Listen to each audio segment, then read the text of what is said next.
I think people here in our country wouldn't have really seen anything like this. Because first of all, we don't have a stage. Though we have great artists, we have people who are interested in theatre, people who go and watch a lot of theatre.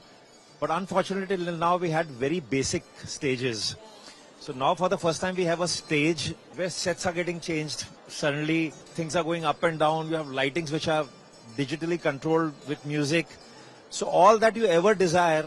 So I was sitting there and getting tempted, should I do something on stage? So We would love that. So, I think forget the viewers who are going to have a great time watching it. I think it's going to inspire a lot of artists to actually come up with ideas which were not previously feasible on stage. Yes. Now you have a platform on which you can think and go and create. So true. Now, if I just ask you, if you had to give a couple of words or one word to describe tonight and its whole experience, what would you say? I would just say to everyone, go and watch this. Thank you so much, sir. Thank you.